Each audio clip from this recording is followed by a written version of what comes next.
All right, the hour of 6:30 having arrived, I'd like to call to order the regular Plan Commission meeting for the City of Columbus for August 8th. Mike, will you call the roll? I'm going to take care of the minutes for Mike tonight, so. Matt, will you call the roll? Absolutely. Thanks.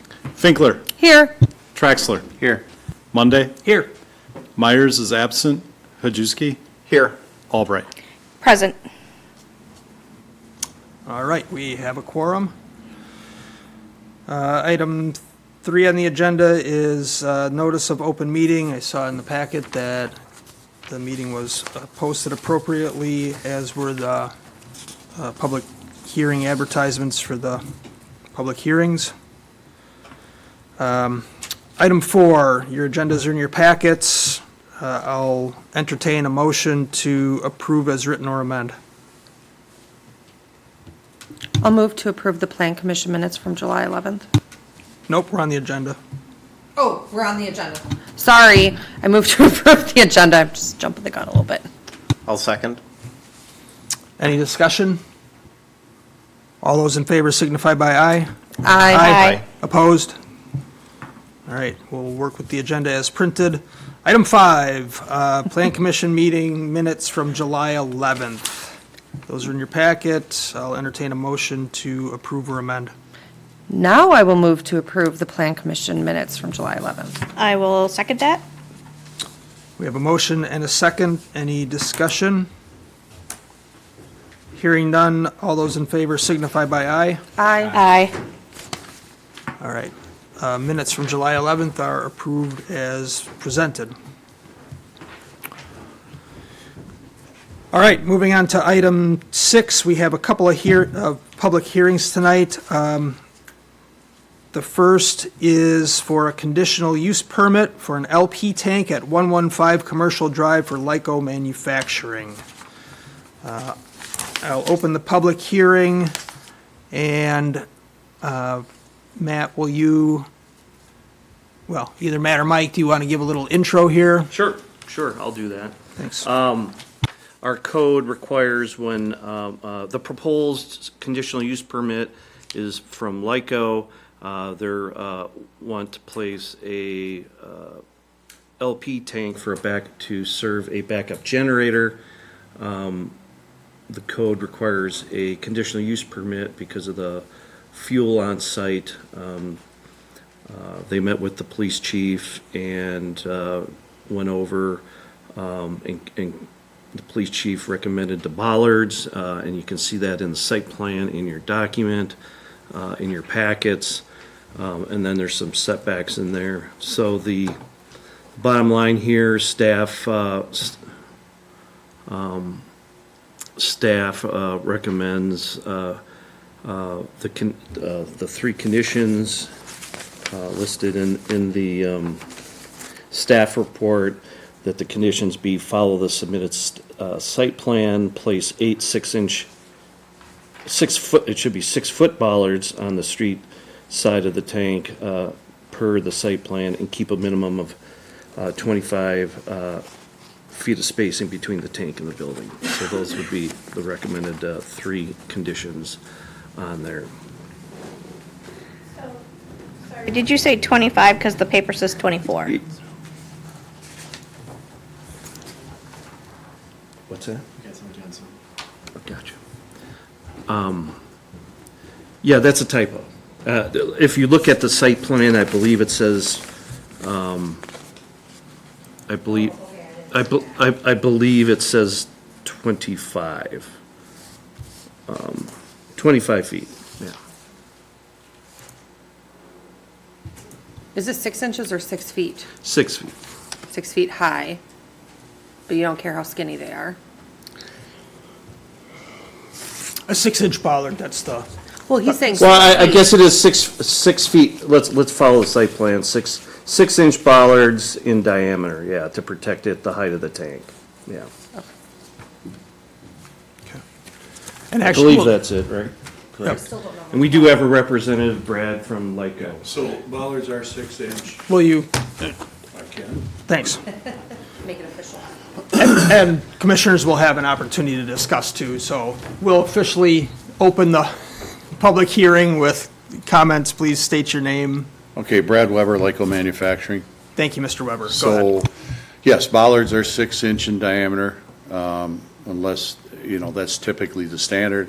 If it needs to be a 8-inch diameter, not a problem. Whatever code mandates is fine by us. Typical height of a bollard is usually about 3 feet. Can be higher if you want. There's in some areas that we use for semi-traffic or deliveries that we make them a little higher and a little bigger, otherwise they'll run right through your building if you don't try to control destiny. So, that's about it. And then, like Mike said, it's the 3 thing, according to site plan, and we were adhering to the minimum of 25 feet away from the building, as well as the road, I believe, is the other contingency in there too, if I'm correct. So that's where we'd place it. And this is a secondary backup of fuel. Primary, the generator that we purchased runs off of natural gas, and that's already connected.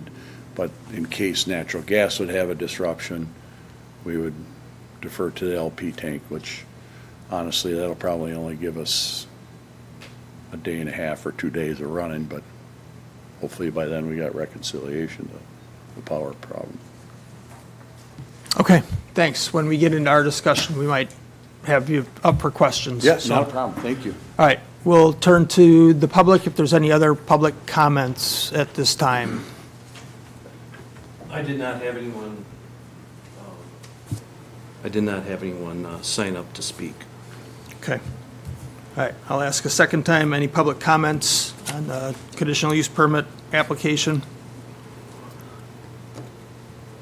And for a third and final time, any public comments on the conditional use permit application for Lyco? Hearing none, we'll close the public hearing and turn to discussion and possible action by the Plan Commission. Anybody have any comments or questions? Steve, please. One measurement I don't see in here is from the lot line, and I don't know, I'm not familiar with the regulations, but I would think that we've got to be, that'd be a concern. The site plan shows 25 feet from the street. Did you mean the right-of-way or the actual curb? I'd have to refer to the drawing. Well, I'm wondering what would be off to the west side of it. The notes on it.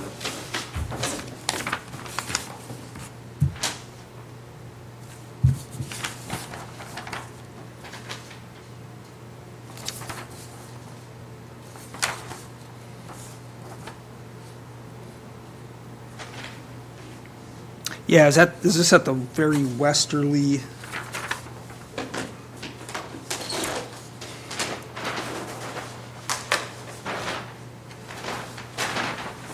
No. Yeah, it's at the very westerly. Here, Part of the I have a property, right? drawing up here on the screen. The Yeah. tank is up in, Yep. is up here. Yeah, I have this big one if you want to look at this. I think what he's asking is what's on the other side of the tank? Is that the lot line? Is that another building? Like what's,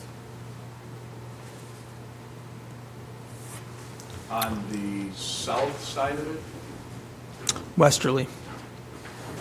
are we talking here? Just want to know what's over here. Nothing. So to that end, if you looking towards the west, there's nothing. It's just property. your property? Yeah. Lyco property? Okay, I think that's Okay. what his question is. Okay. Okay. Yeah. Just start with. Yeah, I was just concerned, I was thinking like if it was up against a lot line and someone else maybe had a building 10 feet from the lot line, Oh, no, what was it, what was it up against on the other side? That's all. There's probably 100 foot yet before we even get close to another neighboring lot line. There.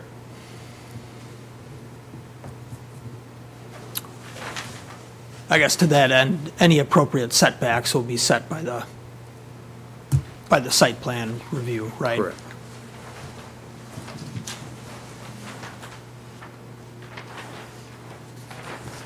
Any other questions or comments, discussion? I don't have any. I did have one question. I see there's a copy of a recordable document in our packets.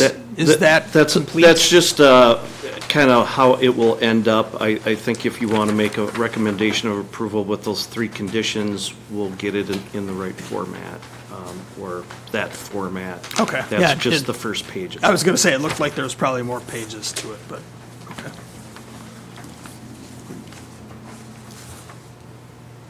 All right. If we have nothing else, I'll entertain a motion to make recommendation to council. I'd make a motion to approve, including the recommended actions from staff. I will second that. All right, I have a motion and a second to approve with recommendations as noted. Any further discussion? All those in favor signify by aye. Aye. Opposed? Passes. Approved.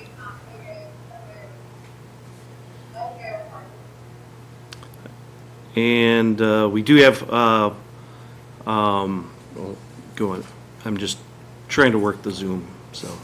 Okay. All right. On to item 6C on our agenda. This was published for 6:35. It's past that time, so we're good to go here. This is it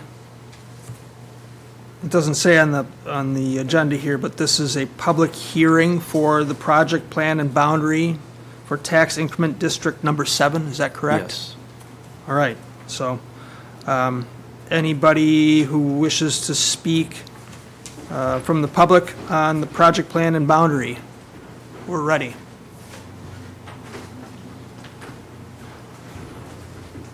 Nobody's on the list. Nobody's on the No one list. signed up. No one signed up. Okay.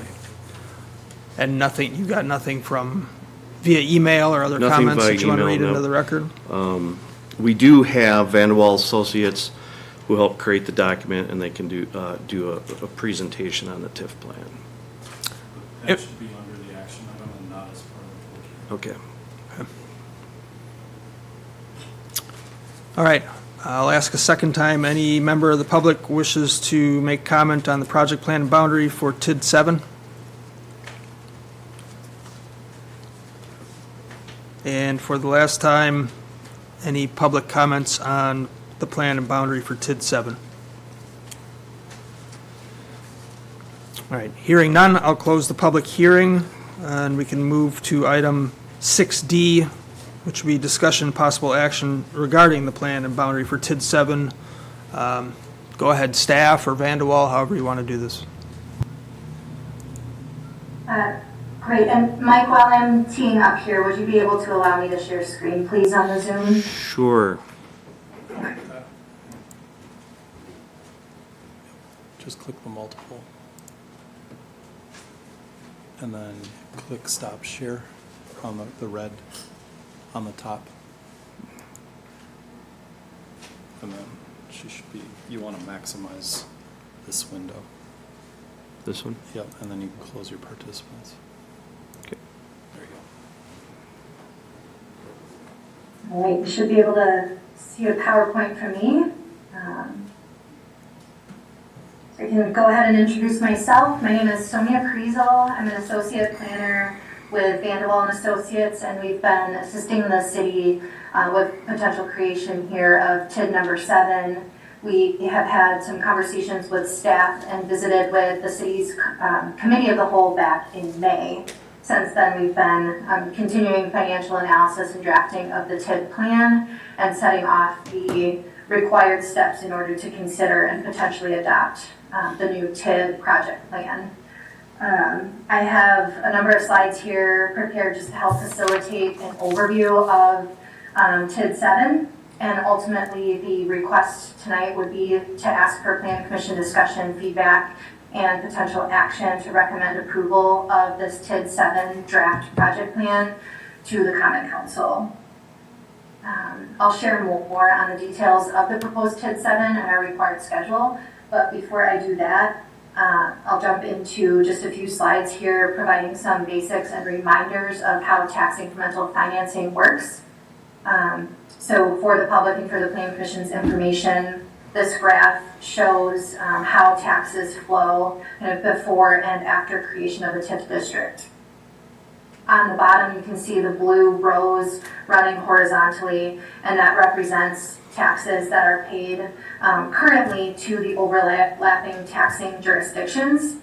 And as you move up from the bottom of the slide into the middle, you can see a line running horizontally that represents the time that the TIF is created. So in this case, 2024 would be the year the TIF is created if adopted, and that establishes the base value.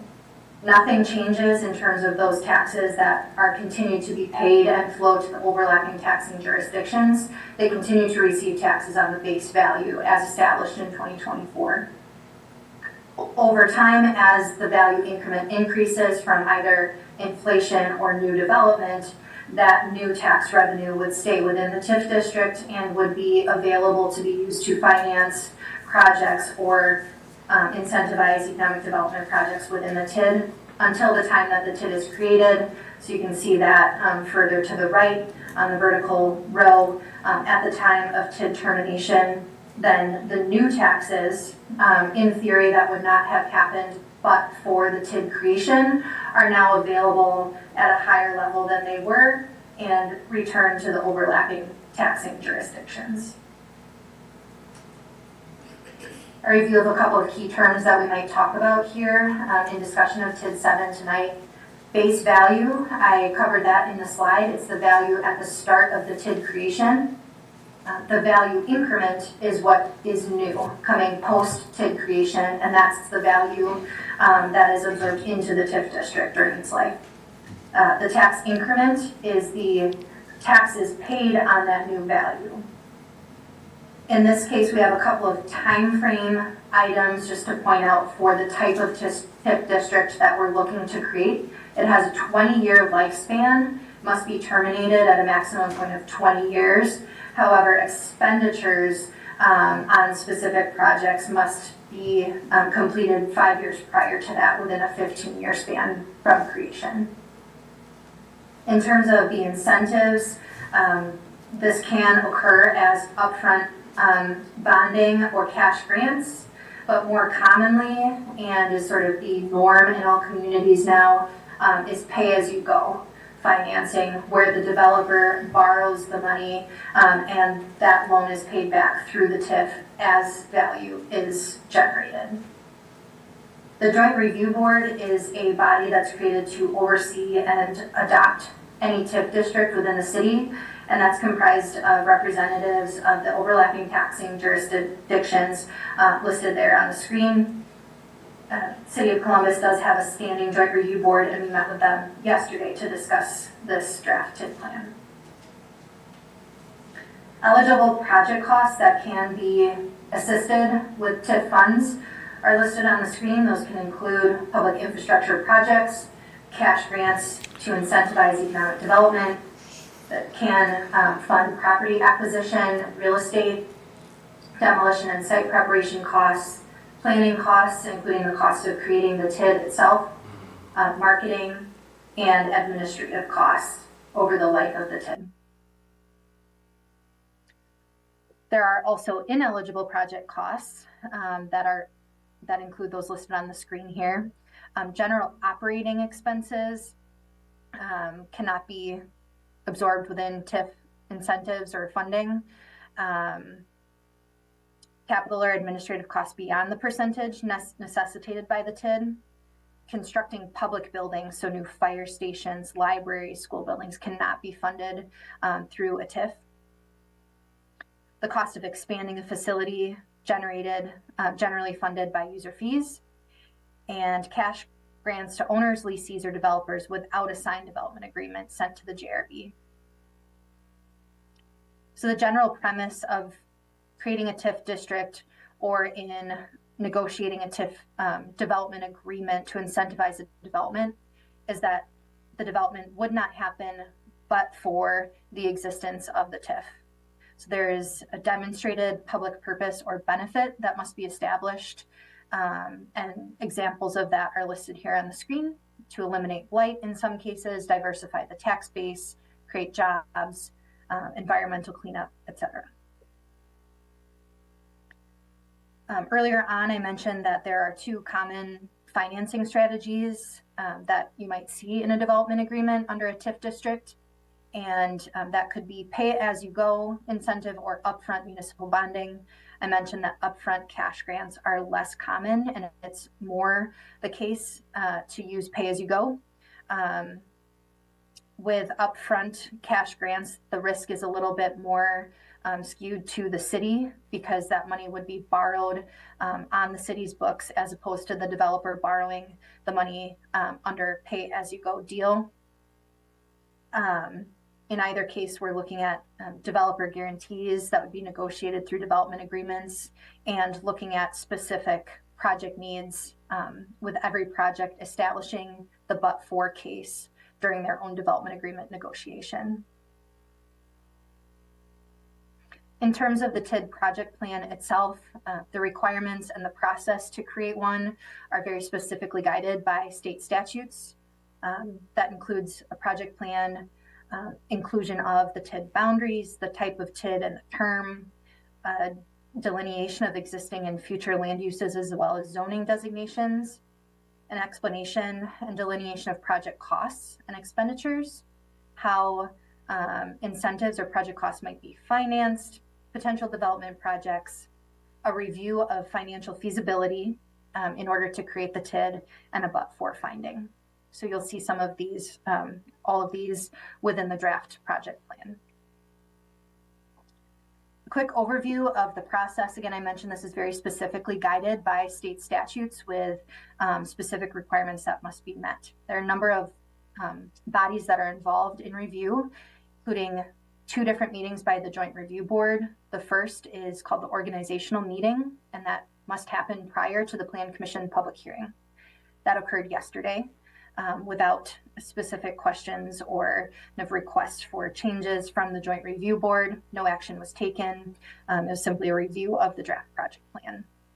The Plan Commission must hold a public hearing, and the Common Council must adopt the TID prior to a September 30th deadline in order to use 2024 as the effective year of the TIF district.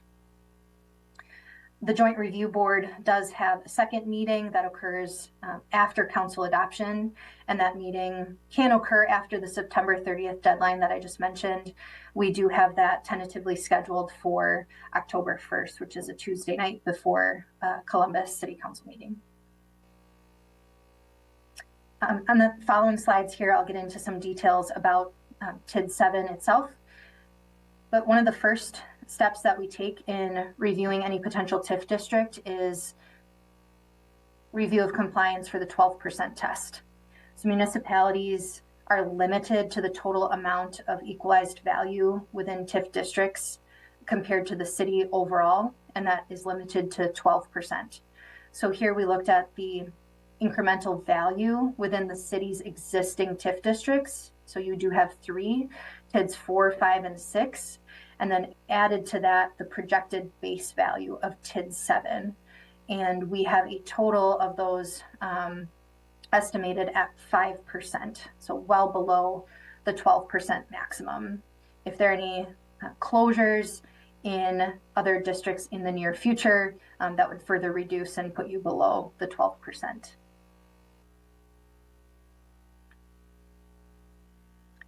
In terms of the geographic area that we're looking at for the proposed TID 7, our boundary stretches from approximately Tower Drive on the north and moves southeast to the municipal boundary near Farnham Street.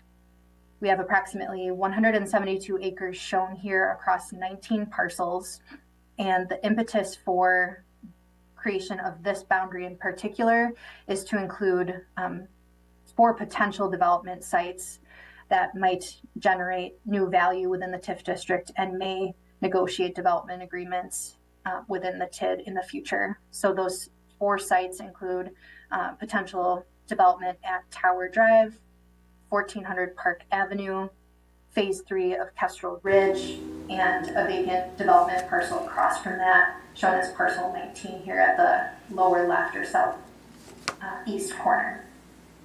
A couple of other notes about boundary requirements. Within a TID, any parcel that is included must be a whole parcel. It cannot be a partial portion of a parcel. Parcels must also be contiguous, and that includes if they're just touching on the corner. So a kitty corner parcel can be included as a contiguous boundary. And there are a few other considerations specific to the type of TIF district that we're looking at related to the boundary, which I'll describe here. There are multiple different kinds of TIF districts that could be created. Mixed use, for example, lighted, rehabilitation, conservation, and industrial. Mixed use is the best fit here, given the mix of land uses occurring now and in the future. And there are 2 proportion tests for land uses that must be met for a mixed-use TIF district. The first is a limit on newly platted residential that cannot exceed 35% of the total area of the district. We are meeting this test here for proposed TID 7. There are a couple of areas where we anticipate newly platted residential, specifically potential single-family lots at 1400 Park and at the future Kestrel Ridge Phase 3. Like I said, that would come in well below the 35%. The second test that must be met is that at least 50% of the area must be suitable for mixed-use development, i.e. commercial or industrial development.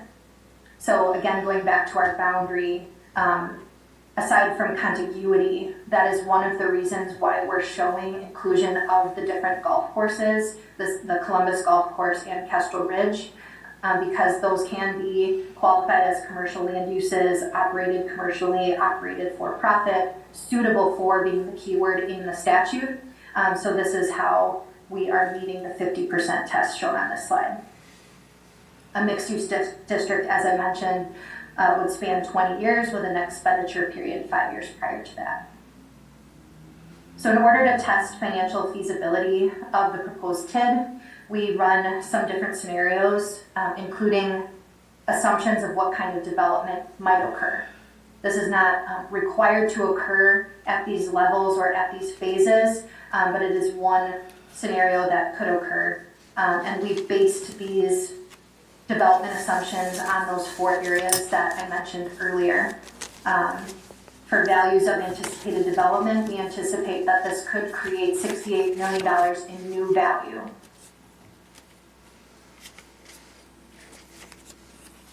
Once that value is created, taxes paid on that new value would represent the new projected tax increment or the funding available within the TIF district to be used to finance improvements or development incentives.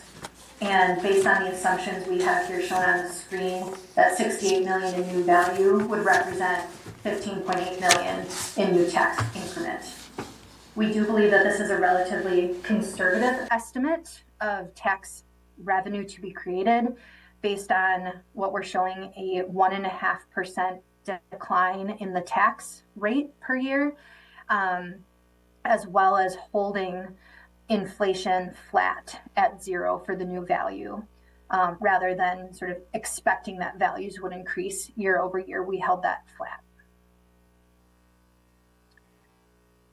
Again, with our financial feasibility, we look at the revenue to be generated, so that 15.8 million, and then we look at potential costs, and that's what's shown on the slide here. We have a total of 15.7 million in potential costs shown, and that's broken down by 2 infrastructure projects, development incentives, and finance costs and administrative costs. So the infrastructure projects, specifically A and B, represent potential funding for a culvert stormwater project in Fireman's Park and for future potential burying of overhead electrical lines just south of the Prairie Ridge Health parcel. There, you'll notice in the second column, we have here listed contingent expenses, and that would represent costs above and beyond the 15.7 that we have estimated. These are included to give the city options if for some reason the 68 million, which we noted as a conservative estimate, if that were to be sort of be realized in a higher level above 68 million, and if there was funding available, the city would not be required to, but could be authorized to potentially spend on other infrastructure projects that we have identified here. Note that this also includes on the bottom white row here a potential donation of $35,000 near the end of the life of the TID. And we also add this in here for flexibility to the city. It's not required to be used, but it would be a potential donation if this TID 7 is performing well. Funds could be donated to your rehab conservation TID 6, which covers the downtown. So overall, what we're looking here is a demonstration of financial feasibility with our costs being less than the expected revenue. This map shows the project locations that I just went over, with A being the stormwater culvert in Fireman's Park and B being the overhead electrical berry, with C, F, E, and D being the potential contingent expenses. These are all eligible and they're shown within the half-mile boundary outside of the TID. This slide looks at potential borrowing. So we have, as I mentioned, 1.2 million in infrastructure costs and have put into this scenario $1.3 million in borrowing to cover those costs. This scenario was developed by the city's financial advisor, Ellers Associates, and shows a 4.5% borrowing rate with that paid off at the end of the TIF district. And this slide helps us understand cash flow, and again, furthers the financial feasibility tests.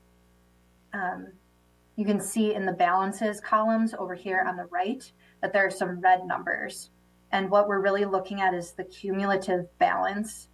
There are 2 red numbers here at the beginning, and that shows that the TID would be in a decrement situation at the beginning while we are waiting for new development value to occur. And this is based on the timing of the borrowing for those infrastructure projects. And this is not at all uncommon. This recovers really quickly in 2027 with numbers shown in the black, with the TID being able to fully fund itself through the life of the TID, ending in a positive cash balance at the bottom of $18,377. So that covers the introduction that I wanted to provide on a couple of TIF basics, as well as the TID 7 boundary and financial feasibility analysis. Just a recap of the process. Happy to take any questions or discussion that the Plan Commission might have. And on the agenda, this is listed for potential action and recommendation to the Common Council, which is scheduled to occur September 17th. So I'll stop sharing for a moment and we'll be available here for questions.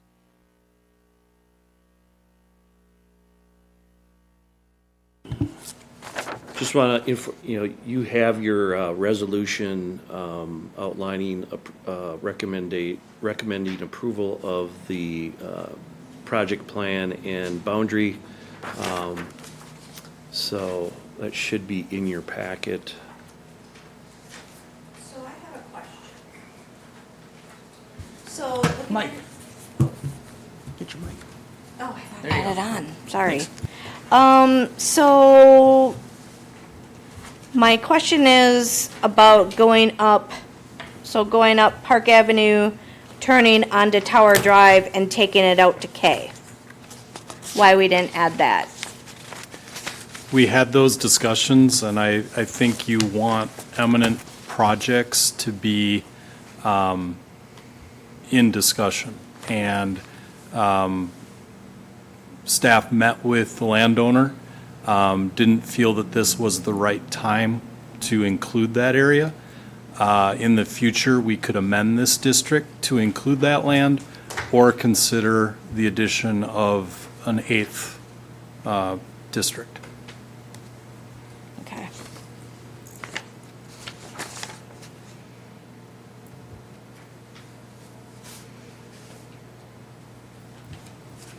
Other questions?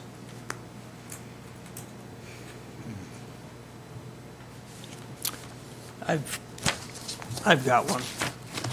I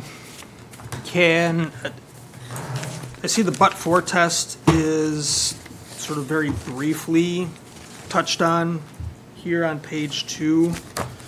Can you expand on that or give us a little more depth about which projects you don't believe would happen without this financing available? I'm happy to start, and Mike or Sonia can chime in as well. I think we had this discussion earlier in the week, knowing that it was a question that was out in the community. The fact that we have an approved development agreement that requires the formation of the TID district is probably the most prolific reason to the but-for test.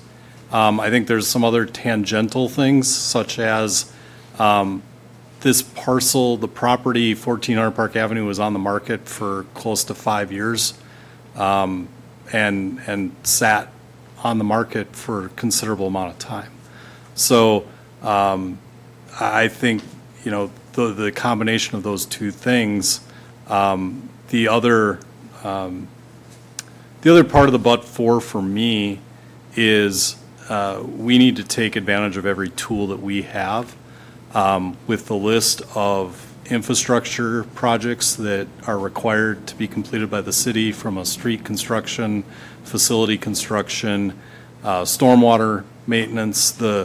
We just put a CIP together. I don't know what Molly's initial reaction is, but to me it's a little bit daunting of what's expected in the next 5 years, knowing the other needs that we have, that it doesn't contemplate a new public safety building, which has been briefly discussed, that we need to take every advantage of every tool we have to address these items and to look towards smart, sustainable growth where we have the opportunity to do so. And Okay. I can just add to that, Matt, that creation of the TID does not require the city to incentivize any development. Just reiterate that any project would need to come forward on its own merits and demonstrate their own but-for test and show to the city that there's a gap in financing that can't be met. And a detailed pro forma analysis would be done in all of those scenarios, looking at a normal rate of return for the developer, project costs, interest rates, and basically reviewing that gap before approving a development agreement for any specific development. Okay, thanks, Sonia, that's helpful. So it's opening the toolbox and making the tools available. Okay. Other questions?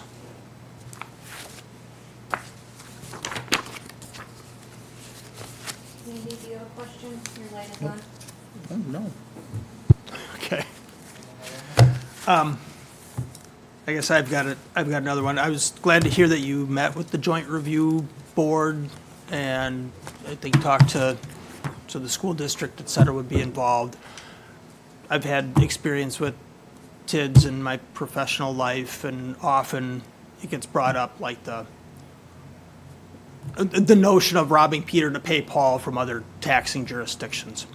I also see that the numbers here fit with regard to meeting the area tests for both residential and mixed use. I'm a little afraid this one in reality is really heavy on the residential, and I'm a little concerned that the outcome of that is that there would be residential development without some accompanying commercial or industrial development that would help cushion the blow for those other tax entities later on. Let me explain. When it's heavy on residential growth involves bringing kids into the school district. When it's too heavy on residential, you're taking that increment that would otherwise fund the needed expansion of a school district's facilities to take on that addition of other kids. I think with something that's got other development involved, that helps offset it over time. But when it's so residential heavy, I don't know that it does. So I'd like to hear your thoughts on it. If you want to speak for the district and whatever they said in joint review, maybe you can, maybe you can't, but I'd like to hear some thoughts on that. I can share a few thoughts and welcome Mike or Sonia to chime in as well. From my perspective, in conversations with district administrator, one of their funding tools is per student that walks through the door. And so bringing students to the community obviously has a beneficial, I mean, you're assuming that new people, new homes would bring subsequently new students to the school district, and that is one of the funding tools that the state determines funding for school districts. In terms of the mixed use, we see that the Tower Drive, I mean, obviously market conditions are going to drive. We know where commercial is at right now, and commercial's struggling in a lot of communities, especially our size. So I think you're right in that the reality is this is going to be heavy residential.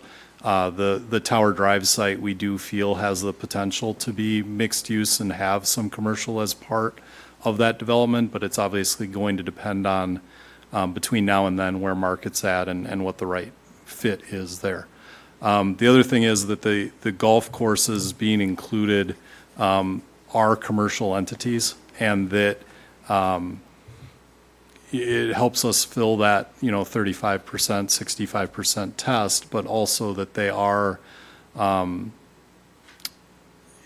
commercial enterprises within the community and viewed as such. So I don't know if I addressed that or not, but there's people better versed at this than I am as well. I think Matt summed it up well. I think that earlier, this whole idea, sometimes you kind of want to have, once you create these districts, the clock starts ticking, and you really want to have an idea of what's really kind of possible out there, and that's why kind of that earlier comment about having a potential TIF 8 further in those areas that would be more commercial, industrial. That's probably kind of more along the ways. It just seems to be the right boundary for the right time. So I think that drives a lot of this, the way the district is formulated. Okay, thanks. And I do understand that, like, residential expansion will spur things like commercial, right? Because a community then needs, one of the needs big services for the people that are coming, so there is a one lagging. of the things we hear from our employers is they want places for their employees to live close to their place of work. And that's challenging right now. So in a sense, by providing that residential component, you're actually supporting and strengthening the employer base in the community as a support component to that business. Yep, and I understand we need residential development in town. I just wanted to be able to talk about, make sure we understood the potential cons too. And I'll just add, I think we understand the concern that you raise. In reality, if 20 years ago a district like this would have been created and was set to expire and generate the perceived increment value, we'd all be really excited. I think the school district would be excited, city'd be excited about that expanded tax base. So the hope is, and I know this is a hard lens to look at, but hopefully 20 years from now, someone looks back and thinks this was really smart and this really helped spur the community moving forward. And I know I don't anticipate being in this chair in 20 years. Most of you may not be.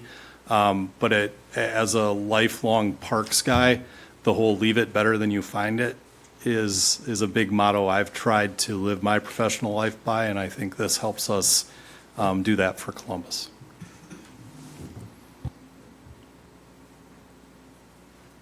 Others? Last question. What happens to funds not expended? Remind me, I've forgotten. My understanding is they go back to the taxing entities. The other option that could happen is mixed-use TIFs. If there's money towards the end or at any point, there could be a transfer of those funds to a blighted district where we have a blighted TID 6 in downtown. So if there was funds not utilized, those funds could be transferred. I saw there was a transfer baked into this already, so that's at least. I know that's not. Extra- I know that's not a foregone thing, but I see it's Right. an option. Okay.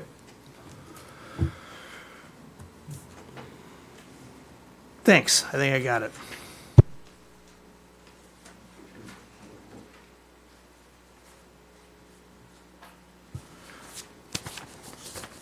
Nobody else? You guys have just been patiently waiting for me to be done? Okay.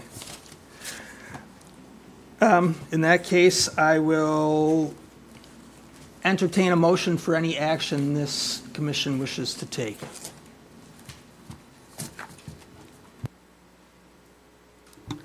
I will move to send the project plan and boundary for tax increment District Number 7 to council. Is that the next step?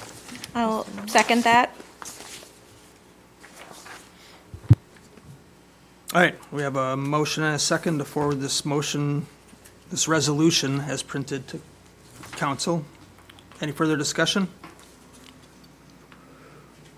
All those signify favor by saying aye. Aye. Aye. Opposed? We'll forward it to council. Thank you. Thank you for your time. Thanks, Sonia. Thank you, Sonia. Thank you. All right, moving on to item 7, future agenda items, either from commissioners or from staff.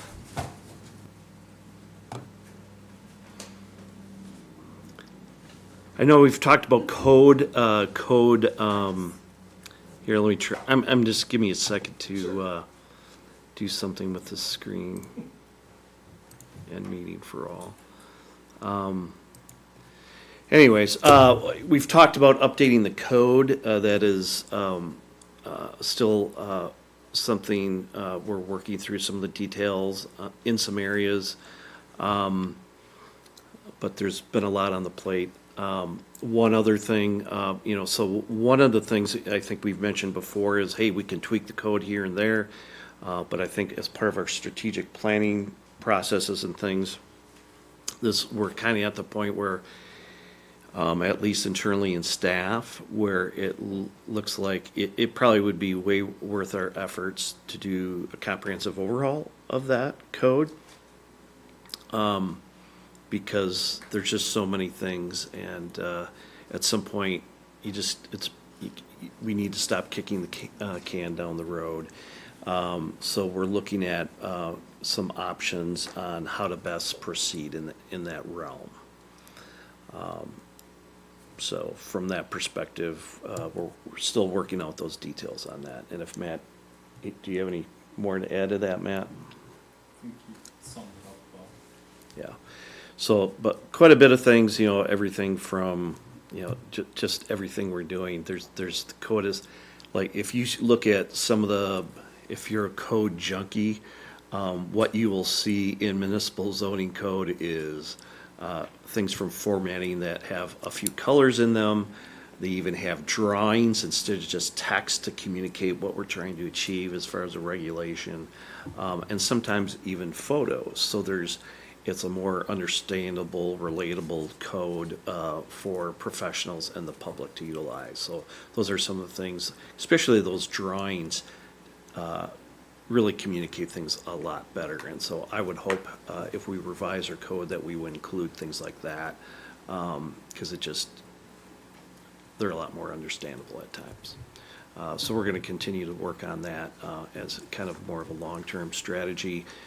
Be prepared that when we gauge this process, it's going to be a lot of work, and it's going to really make you think a lot about how we go about things. So we'll be talking more about that in the future. I have a quick question. So I'm thrilled about updating our codes. I have been in our code, municipal code, and a lot of them are from 1973. And they definitely need to be updated. My question is about best practices. So how would we go about making sure that we're updating our codes to be the most useful and the most efficient, I guess, is maybe the right word, or? So I think that when we go into, we design a process where we think about how land gets developed and how proposals get reviewed. So it's some of its development processes as well as how things are developed. So we got to think about processes as well as kind of the design elements of things. So it's really kind of approaching that from a systematic standpoint. So would we have a consultant to help with that, or just city employees and us? We would need some kind of, some level of consulting, and I think that's where we're working out the details. Okay. I've done some research on the cost of that, and it can be expensive. And that's where there's a trade-off of how organic do you want to get in a process, or do we model another community's code and kind of use that we like and kind of model that and go through that. So we need to have those further conversations internally and with the Plan Commission and the council. Okay. My one comment is, while I understand the purpose of this, our ordinances are very vague, and I really feel like they can be confusing because they are too vague. Yes. The only thing I'll share in a previous higher staff level community, like more staff, we decided to do a Chapter 2 rewrite on our own, and it took a little over 3 years. So there's advantages to using consultants for that kind of work that can bring in quality examples of work other communities have done and then tailor it to fit our community. And good point, Matt, the speed at which you can do these things, efficiency matters, and you need to it's worth it to spend some money when it comes to those kinds of efficiencies. I think my understanding, hearing from people in the community, there's been frustration with this code for quite some time, and I think putting more resources into this is a good thing. Yeah, I agree, particularly if we are looking at upcoming development and if there's something that we've recognized as being problematic in the process for that to happen. And not to that's a belabor priority, that point, yeah. Araya, but there are communities that have just stripping every fee they charge to try and incentivize development, and I'm not sure that's the best process either, because there is a cost usually with development in terms of, and so eliminating things like fees, there's communities that have eliminated their park fees, and what that ends up doing is the rest of the taxpayers end up picking up that cost for new developments, so you have to be kind of careful in how you look at those Yeah, things. and You want to reduce your barriers to development, but you've also got to be financially sound in how you do it. Right, right. And yeah, doing that is not what I was talking about, but if we've recognized conflicts in the code where somebody comes in and wants to do something, but to meet this part of the code, they have a problem with the other part, those kind of barriers, I think, are real fundamental. I kind of have a partial list Yeah. written down and another list in my head of all the things I've seen Yep. where I shake my head, and there's things that we can write into the code just to make development more efficient. Right. Or things with an aging code where they were standard in development X number of years ago and just are not standard anymore, that becomes a burden. So, yeah, I'm not, trying to think of a good analogy, and none are coming to mind, but I agree with you, Matt. But there are things that can be done to remove unnecessary barriers without giving away the store there.